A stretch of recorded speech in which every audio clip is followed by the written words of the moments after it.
Hi everyone, it's Edna Keep here today for Free Coaching Friday, free real estate coaching. And of course, if you have any questions about mindset, I'm totally into answering those as well. So one of the things that I want to point out to you guys this morning is like the email that we sent out this morning. If you're doing what you love, it doesn't feel like selling. And in most cases, it's all your perception anyway. I like to consider when I'm talking to somebody that I'm educating them. I'm not selling them. That's my mandate. When I first got into sales, I was scared because I didn't want to be one of those greasy, slimy car salesmen that the reputation is out there that people do. And I didn't want to be viewed that way. Oh, good morning, Chandel. Good morning, Derek. Good morning, Janelle. Just trying to get so I don't have such a glare behind me here. Oh, good morning, TJ. And so that was a big thing for me because I just didn't want to be perceived that way. And after talking to my manager at the time, it was ProFund, he said to me, you don't have to feel like that. You're actually offering people a really good service when you sell to them. He says, when you go to buy a car, do you appreciate the salesperson there that helps you make your decision? And I go, yeah, absolutely. They're giving you information that you don't know, including price, including payment plans, different stuff like that. And he said, well, that's what a salesperson does. They're giving you information, they're educating you, they're helping you make a decision. Yes, there's some salespeople out there that will push and push and push and push and try to sell something. Hi, Derek. Yes, we just had a talk. And they'll try to push something on you, but you know what? A good salesperson doesn't do that. And that's what I learned very early on. So I never really considered myself a salesperson or really good at sales. I considered myself somebody who just likes to share with people. My mantra has kind of always been learn, grow, and share. I love learning. I love growing as a person, and I really love sharing what I've learned. And that's how things naturally progress with you. And I know there's so many people in my group right now, both the mastermind and the 90-day, who they love doing that too. They love sharing what they're learning. They love pointing to loved ones and letting them know ways that they can create wealth. A lot of my people in my group are looking for a better way for their children, even more so than a better way for themselves. You know, a lot of us are established and we don't have to worry so much about ourselves anymore, but we want our kids to have a better way of living than maybe we did, not go through so as many struggles, or just give them some options that they can choose from. So when you're selling or when you're out meeting with a potential investor, don't think of it as you're being there to sell them. Think of it as you're being there to educate them, help them have an opportunity to do something that they would probably love to do if they actually know what it's all about. Most people don't understand real estate and all the different ways that you can make money with real estate. I know back when I was a financial advisor, and I know I'm repeating myself here, but I honestly thought, why would you invest in real estate when you only, maybe, in Regina anyway, 3% appreciation a year? Like, that's nothing. You may as well keep it in the bank and earn nothing and take no risk, and I just didn't get it. And now that I get it, and it's all about, leverage and the fact that the return on your money is based on the down payment, not the value of the property. So if your property grows 3% and you have 20 or 25% down, well, that's 15% return on your money. And that's where the numbers lie. And most people don't know that. So just by you educating them and sharing your knowledge, you'll get investors interested. You'll get people interested in what you're doing. So the one thing to keep in mind is, if you're brand new, just share what you're learning. That's all. If there's something today that I say that resonates with you, get on Facebook Live after me and go share it with your audience, and let them know that you're learning something new and you'd love to be able to share, and you're going to be sharing on your Facebook Lives. That would be a great thing to do. And if they want to follow you, get notifications, tell them how they can get notifications so that they can follow you and learn as well. It's all free education that we're giving on here. So know that value equals money. So the more value you give out to the world, even if it's free, the more money that you'll get back. And that's just a universal law. So you have to get used to it. I'm just going to answer a few questions here that we got last week. Let me just see here.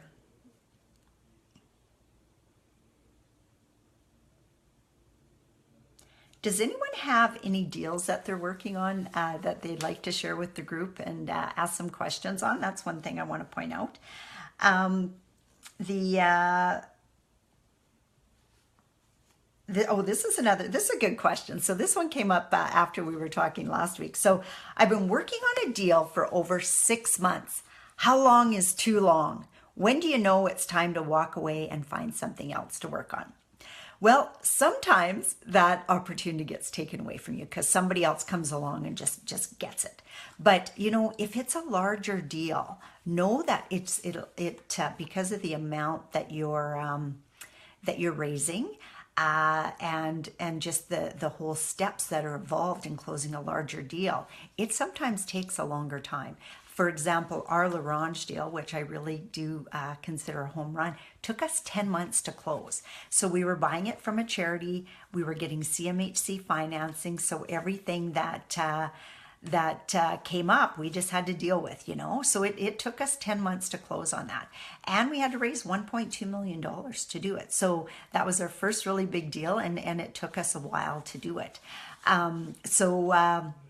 If it's a really good deal and it's worth it and it's still there for you, as long as it looks like it's a go-ahead, if the vendor's stalling and changing his mind and different stuff like that, a good negotiation tactic is actually to walk away. And that I talk about that in my course, but it's a very powerful one. If you're just say, you know what, we've been dealing on this 6 months, I haven't got anywhere close to what we need it to be, I'm walking away. Then they might start talking to you. So unless I know more and more about the deal, it's hard to say exactly. But if that was one of your questions and there's more that you want me to expand on there, let me know. On February 4th, my mentor, my very first mentor in real estate, Shelley Hagan, is coming into Regina, and her and I are doing a full day class on creative finance. So if you've ever thought that, I don't even know where to start, I don't know how to make money with no money, come out to that class. It's gonna cost you a bit. I think it's $7.95 for 2, but you know what? It's a one full day where you're totally immersed into creative finance, and you'll discover ways that most people don't even know. So if that's something that you're interested in, reach out to me. We do have single prices. It's just half price, whatever. Chandel can maybe type that in because I know she's working with somebody else who's just coming as a single. So it doesn't have to be double. It's a full day. We start at 8:30 with coffee. The class starts at 9, goes right till 5. And then actually a few of us are planning on getting together and going out for dinner that night too, because it's always nice to sit with Shelley. She is a wealth of knowledge, and you guys are going to love her. So if that's something that interests you, let me know. And Chandel has here that you can head to ednakeep.com to get the tickets for that event too. I believe she's going to, here she goes. She's going to post, and she has simple solutions, structuring great investment deals. So we're going to talk about that. I know I see I have a couple questions on here, so I'll maybe go back and deal with them first. Okay. Oh, good crowd on this morning. Thanks everyone for coming. That's awesome. Good morning, Janelle, Juanita, Rob, Jackie, and Derek again, Amanda, Audrey. Good morning, Audrey. Good morning, Terry. Terry says, I just finished watching yesterday's recording and I have some questions. Okay, perfect. Just type them in and I'll ask away. Good morning, Jill. Nice to have you on here. I'd like to hear how your conversation went with Brett Wilson's assistant. Audrey says, we have a house for sale on Davidson Crescent. Don't know if this is what I can mention here. Absolutely, Audrey, you can mention it. I know a little bit about it. The fact is, Audrey's daughter and her son-in-law have been fixing it up. It sounds like it's a wonderful rental, up-down duplex, I believe. But yes, Audrey, absolutely share it on here, and you might get a buyer, because I know I have quite a few students on here that are looking for up-down rentals. So. And Rob says, one deal we're working on has a 36% vacancy rate because of bad management. New management's in place, but my challenge is how to communicate the risk and potential upside of this deal to investors. You know what? I actually just had a conversation very similar to this with another student this morning. Now, how I would communicate it is, first of all, see if you can get it under an agreement for sale, and work at increasing the vacancy before you look at getting financing on it, because that will reduce the amount of money that you have to raise from investors. And let your potential seller know how an agreement for sale can benefit them. So how it can benefit is, you'll take over management right away. You'll give them a sizable deposit that says, I'm serious about this. If I don't close, you get to keep my money, and then get working on cleaning it up. You can increase or reduce the vacancy rate a lot in 6 months to a year. And if you show your investors how you can do that, the work you're prepared to put into it, and show them the upside, because what you want to do is you want to make sure, first of all, that the tenant profile is good, because there's maybe a different reason why it's vacant, and stuff like that. So if all of those criteria fit, that's the way that I'd sell it. I'd sell it to try to get the agreement for sale, first of all, from the vendor, and with your plan, because obviously they're not doing a good job and they're not going to do any better. If that's the case, they should be willing to make a deal. And like I said, the worst case scenario is they get to keep your deposit, and you know darn well that you're going to work your butt off to make sure they don't get to keep your deposit. In the meantime, you can increase the value of the building by reducing the vacancy and maybe doing some renovations in there. So really good question. Hope that helps. Good morning, Mary. Here's Chandel again. She put that, $397.50 for a single ticket, Amanda says. Good morning, Jake. How are you? Still waiting for homework? And Rob Parkman, he just said on here that we're looking for deals. So when you're talking to different people, when you're getting deals that are crossing your desk, email them to him, robparkman@live.ca. Audrey said, thanks. So yeah, go ahead and put your information up. Good morning, Matthew. Good morning, Shirley. Amanda says the Facebook link for the February 4th course with Shelley is on here too. Terry says, it really occurred to me about the procrastination. That is totally me. I make a big deal out of little things. And if I would just do the task at hand, it would be so easy compared to the regret after not following through. I struggle with balancing everything in my life. You know what? A lot of people do, Terry, and that's why I really cover off those points, and I give you some strategies to overcome procrastination. One of the best strategies is, if you're writing down your top 3 things to complete every day, the top 3 things that you want to complete, give yourself a first action step and then do it. So if that first action step is make a phone call, you do it right away, because the first step is always the hardest.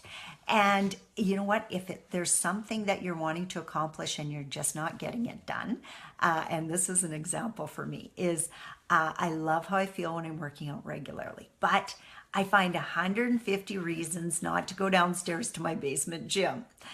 So I hire a trainer and I make an appointment, I pay her, and I've had people say, well, why do you go with a trainer as opposed to just doing it yourself? And I said, because I'd like to have somebody to talk to, and I like to have somebody concentrating on my form so I don't have to think about it, different stuff like that. So if you're not getting your results, delegation is another thing. And then make that first action step. That's probably the biggest thing you do.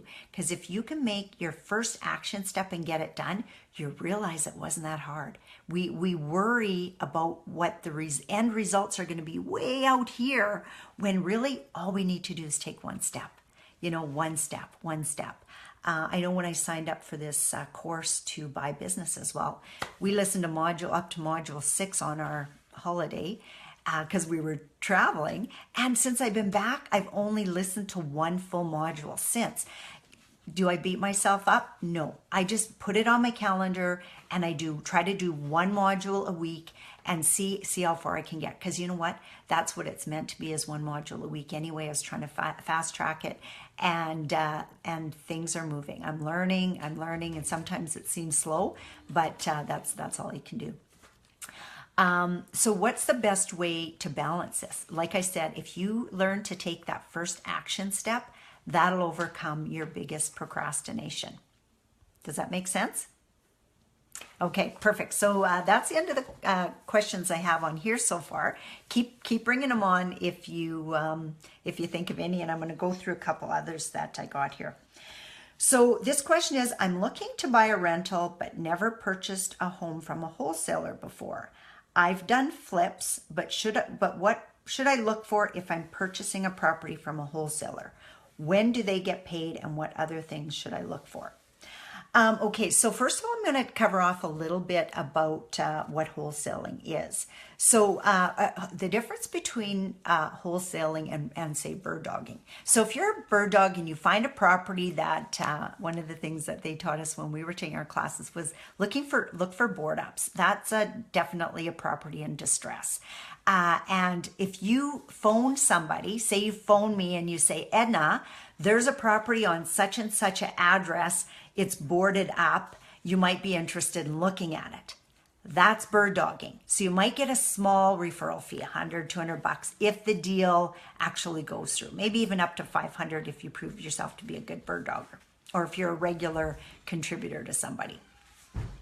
Now, what a wholesale deal is, it's different. A wholesale deal is you've found the property, you've negotiated it, and you have it under contract.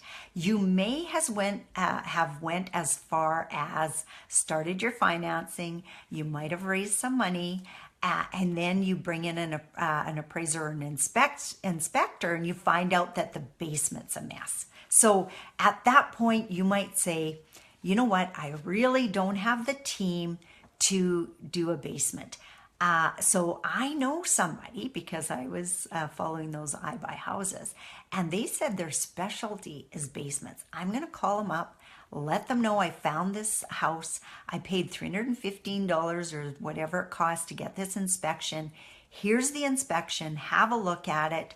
I've got it under contract. I've been able to negotiate it down $20,000 from the asking price. I'm looking for a $5,000 wholesale fee to give it to you. And know that if you're just approaching one person with that deal, he might just say, hey, I'll just wait till your contract falls off and go get it myself. But where your value lies and where the chances are of you getting a wholesale fee is approaching several people with this deal. So you see the potential, you already know maybe what it could rent for, talk about whether it's an up-down duplex or has a garage or what the area is like, share all your due diligence, and then a person can decide if it's worth the $5,000 fee.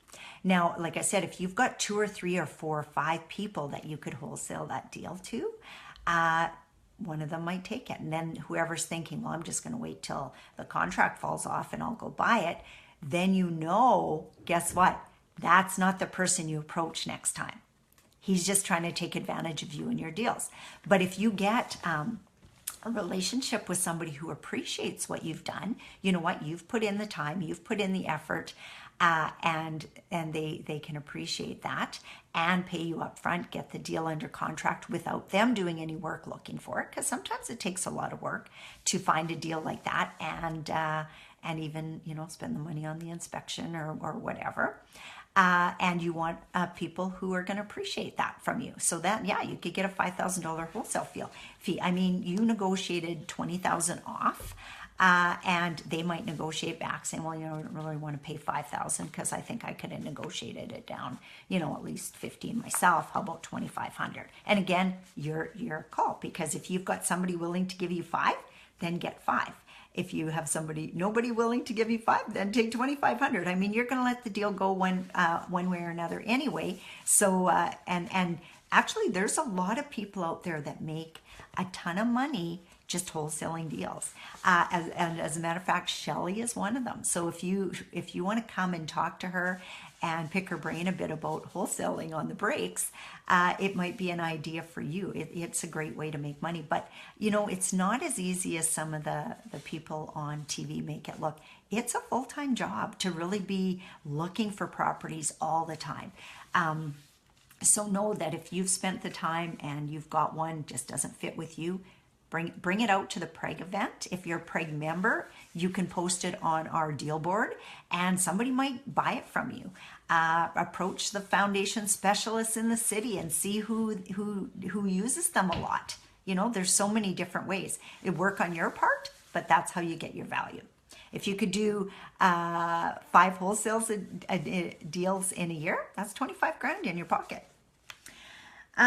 So hopefully that explained. If you have any more questions about the difference between bird dogging and wholesaling, just let me know.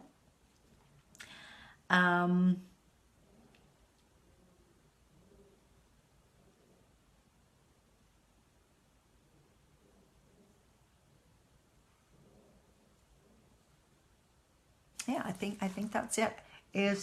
Audrey's put up here that if anybody's interested in that Davidson Crescent property, and just so you know, that's close to the university, so you'll be looking probably against some students in there. And a lot of people love living in the South End. So it could be somebody who needs a mortgage helper, with the new mortgage rules and stuff. So she's got the phone number on here, 306-550-5099.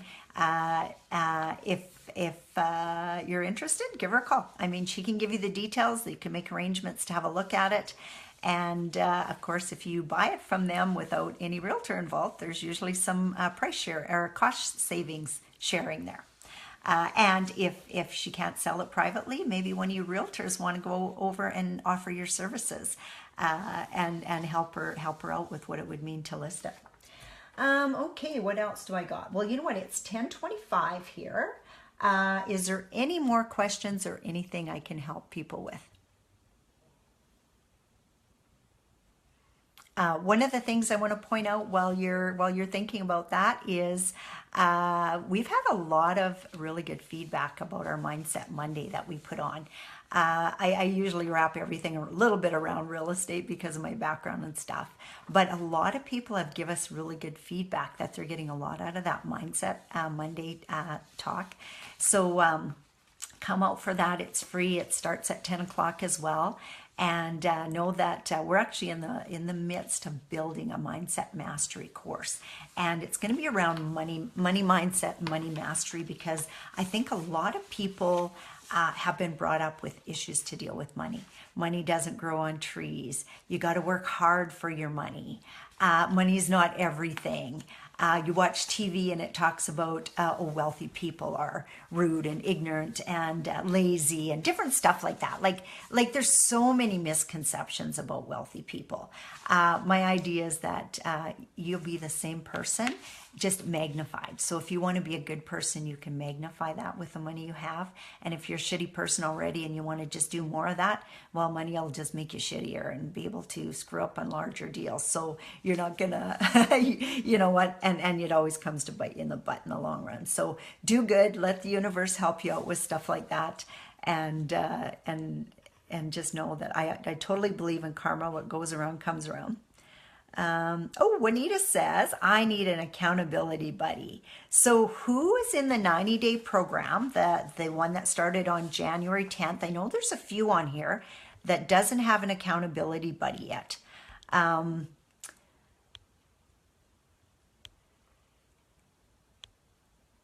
Jackie's on. She's in the new one. Rob's just in December, but I think Rob, I think you have an accountability buddy already, right? Terry, are you accountability buddy with Corny? Let's see who we got on here. Jill and Drew. I know when we talked at the mastermind this weekend, Drew mentioned having an accountability buddy. I'm not sure if he's found one yet, but he could be somebody that you reach out to. That's Drew Yon. Jake, do you have an accountability buddy? Good morning, Susie. Who else is on here?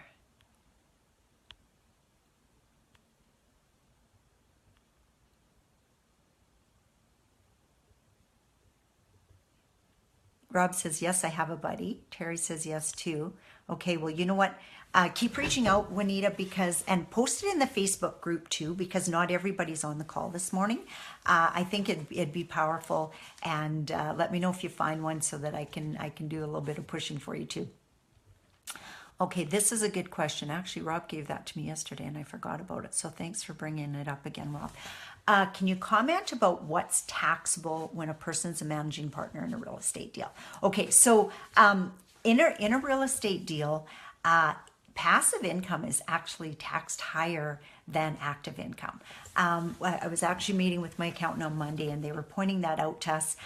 We haven't had to worry about it much so far because we've been in major growth stage. So we haven't had a lot of taxable income. But as that changes, he says one thing that we can do as a small business is start bringing on employees. So he said Warren and I would each qualify as an employee. We could have our property manager as an employee who actually happens to be my daughter, so we can make that work, and maybe a full-time maintenance person or something like that. So we have to have 5 employees to qualify for that small business deduction. So everything is taxable when you're in real estate, except when you take out loans against your property. So when you and I'll talk about our LaRange deal because it was the biggest one. So when we bought that property, we got it at $6.5 million. 2.5 years later, we'd increased the value to 10.4, something like that, million. And so we were able to refinance, pull all the money out that investors had put in. So none of that's taxable, keep in mind, because all their money is return of principal. So that all came back to the investors tax-free. And we got a big payday. So what it was is we were able to, I think mine was like 400,000, and each of the different investors actually got an extra payday too, over and above what they got their money back. Now that is non-taxable money, and now where you will get taxed though, and what we do for our partners is our accountant every year at the end of February does a report that says, okay, this is what the building did, all the income, all the expenses, this is the profit. Now, based on your ownership, so on LaRange, I own 30%, based on my 30% ownership, I pay 30% of that profit in tax. Now, some of that is mortgage pay down. So I said to the accountant, yes, I know I'm paying taxes sometimes when I'm not even receiving cash flow, but that happens. And you know what? Because you got to pay for your mortgage pay down. But that's a report you get from your accountant. And I highly recommend using an accountant for that kind of stuff. It's so much easier. They'll report it directly to you and to all your investors. You just take that to your accountant and your accountant puts it on your tax return. So in a real estate deal, if you are fixing and flipping, that's active income, so you're fully taxable on it. If you are long-term buy and hold, you get a capital gains exemption. So if you say buy a property in 2012 and you sell it in 2017 and your property's grown by, let's say, $200,000, and that's appreciation, so market appreciation, that $200,000 is taxable to you. But 50% of it is tax-free. So 50% is tax-free, and that's what the rule is now, I think. Double check with your accountant. And the other 50% is taxable. But some people, and plus your own personal home is tax-free, so that's another thing to realize. So when you are when you're setting up your property, so okay, if it's a rent to own, that's not a long-term buy and hold. Even if it's a 5-year, that's still considered active income because you have no intention of long-term hold. And again, talk to your accountant. They may consider if it's a 5-year a little bit different. But I think if they know you have a selling date in mind, it's considered active income. So all your fixes and flips are active income, fully taxable. All your wholesaling income is fully taxable. And if you have a problem with taxes, you can always add some depreciation in there to decrease it a bit. So you can, if you have the holding companies and everything else, you can also, like if you pay yourself as the managing partner, that would be taxable. It would be added into your income, different stuff like that. So does that answer all your questions, Rob, when it comes to taxation? I know it's kind of a complicated subject, so we can't cover it all, but it gives you a good idea. Basically, long-term buy and hold is when you go to sell it. And you know what? You might have a long-term buy and hold plan, and then in 2 years you have to sell it for whatever reason, you get another deal. That still would be considered